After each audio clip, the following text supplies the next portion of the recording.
बड़ी खबर आ रही है मनेर से, जहां पर आरजेडी प्रत्याशी भाई वीरेंद्र ने हंगामा किया है। मतदान करने पहुंचे भाई वीरेंद्र का हंगामा, सुरक्षा कर्मियों पर पक्षपात करने का आरोप लगा दिया है। तो ये एक और बड़ी खबर है मनेर से।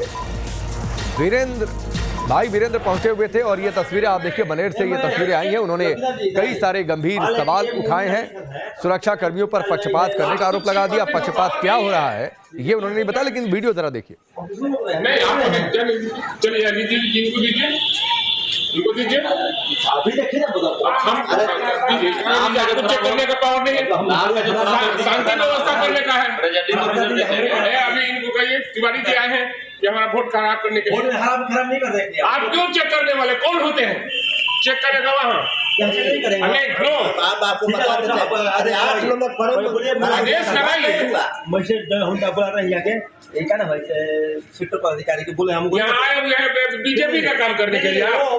बीजेपी तिवारी हो यार, तिवारी हम जान रहे हैं। ये बात बताइए, हम किसी को बताइए ना। शांति व्यवस्था करना हम लोग वही नहीं नो 8 किलोमीटर परम भरा गया है। मैं लकीदा जी इधर आइए। मान लें कि ये मूंगी दाल लिखा है तो हम पे मूंगी दाल नहीं है। आपको चेक करने का पावर नहीं है, इनको जाने दीजिए। नहीं आपको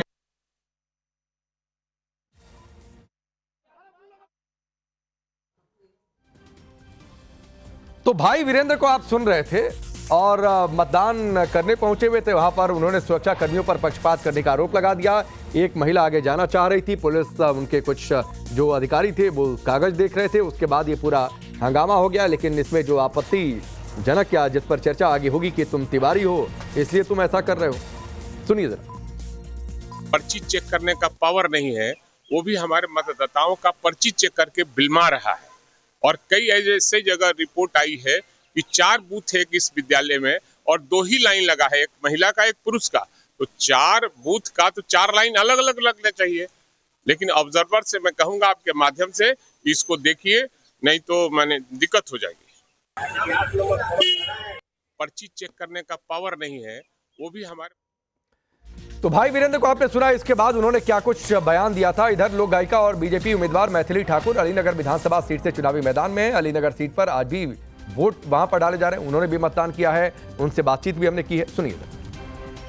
मैथिली ठाकुर अलीनगर से चुनाव लड़ रही हैं, जगह जगह घूम रही हैं, देख रही हैं कि सब कुछ ठीक चल रहा है कि नहीं चल रहा है। सब ठीक चल रहा है मैथिली जी? अभी हर जगह गई, मतलब जितने जगह गई सब ठीक चल रहा है। एक जगह पे बहुत गड़बड़ी हुई कि जो अपने प्रतिद्वंदी पार्टी है उनका गमछा लेकर के अंदर मारपीट या फिर डराने धमकाने का, औरतों के बगल में खड़े होने का, ये सब कुछ मिसकंडक्ट चल रहा था। और ये बोला जा रहा था कि तुम बाहर निकलो मैं तुमको पीटूंगा। ये मैंने सिर्फ आपको धमकाया जा रहा है? मुझको नहीं, वोटर्स को जी। तो ये सब मैंने बस टीवी पे और इस कहानी के बारे में सुना था, लेकिन ये वास्तविक में हो रहा है मैं पहली बार मैंने देखा। तो मैंने सूचित किया है सबको, जितने अपने अधिकारी हैं। अब सब ठीक से हो रहा है, यहाँ पे सब अच्छे से हो रहा है। बस 1-2 जगह जो पार्टी की प्रवृत्ति है, विरोधी पार्टी की प्रवृत्ति है कि लोगों को डरा धमका करके काम निकाला जाए, उससे बचाना है मुझे बिहार को। मैं देख रहा था रास्ते में आपके साथ चल रहा था तो बहुत सारी महिलाएं आपको रोक रोक के बात करना चाहती हैं। स्नेह मिल रहा है महिलाओं का? स्नेह तो भरपूर है, महिलाएं मुझे बहुत प्यार से देखती है। दिखा दीजिए, उधर भी कैमरा घुमाइए एक बार। जिस तरीके से हंसते मुस्कुराते हुए मुझे देखती हैं, सहनता से देखती है, वो बहुत मतलब मुझे मजबूती देता है। अच्छा, मैं ये कह रहा हूँ कि मुद्दे बहुत सारे थे, आपको क्या लग रहा है कि आपके पक्ष में क्या क्या है? मेरे पक्ष में मतलब मैं अपने विधानसभा के बारे में ही सिर्फ सोच रही हूँ, मंथन कर रही हूँ। सरकार ने जो अपनी पार्टी ने जो मैनिफेस्टो जारी किया है उसमें जितनी भी चीज़ें हैं उसको ग्राउंड लेवल पे जितने लोगों को ज़रूरत है उन पे सबसे पहले पहुँचाना, ये हम जनप्रतिनिधियों का काम रहेगा। बिहार की 121 सीटों पर मतदान जारी है। 122 सीटों पर दूसरे चरण का प्रचार भी ताबड़तोड़ तरीके से चल रहा है। बिहार में बुलडोजर से फूल बरसाना अच्छा लगा, इकरा हसन बोली है। हमारे यहाँ बुलडोजर से फूल नहीं बरसाए जाते हैं, ये बात उन्होंने कही है। एक तीर से कई निशाने साधने की कोशिश हो रही है। इकरा हसन प्रचार करने पहुंची है, सुनिए जरा। आज बहुत अच्छा लगा जिस तरीके से आपने बुलडोजर के माध्यम से हमारा फूल बरसाने का स्वागत किया, लेकिन हमारे यहाँ बुलडोजर फूल नहीं बरसाते।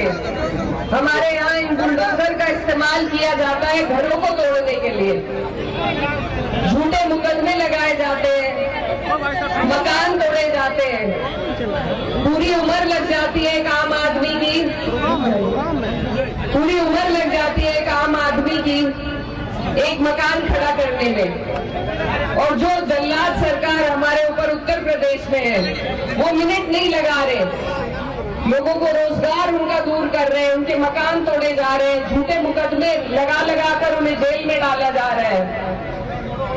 अभी आप लोगों ने वो हाल नहीं देखा, अभी बिहार की जनता ने उत्तर प्रदेश जैसा भाजपा का राज नहीं देखा, इसीलिए मैं आपकी बेटी वहां से चलकर आई हूँ आपको आगाह करने के लिए, आपको ये जताने के लिए कि आप अपने ऊपर वो हाल मत आने दीजिए जो वहां हमारे ऊपर हो रहा है।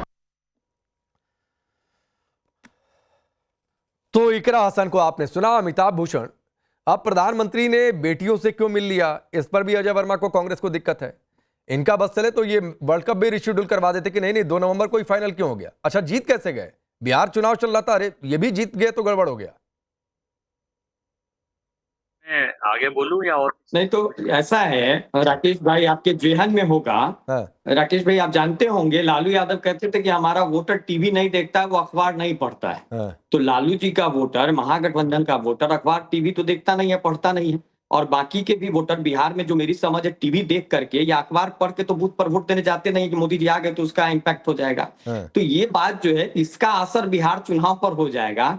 कहने के लिए हम कुछ भी कह सकते हैं, लेकिन मैं जो समझता हूं कि कोई भी वोटर प्रधानमंत्री की या लालू जी की तस्वीर देख के वोट नहीं जाता है डालने के लिए, कि वो देख लेंगे और तब उसके हिसाब से तय कर लेंगे, पहली बात।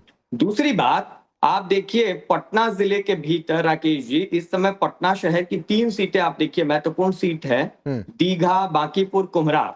इस तीनों सीट पर आप देखेंगे तो पटना जिले में सबसे कम मतदान इन्हीं तीनों सीटों पर अभी तक हो रहा है। एक जगह जनसुराज के प्रत्याशी सिन्हा साहब की चर्चा है, शिक्षाविद हैं, और दूसरी जगह दीघा में सीपीआई-एमएल की प्रत्याशी दिव्या गौतम लड़ रही हैं, तो उसकी चर्चा है संजीव चौरसिया के सामने।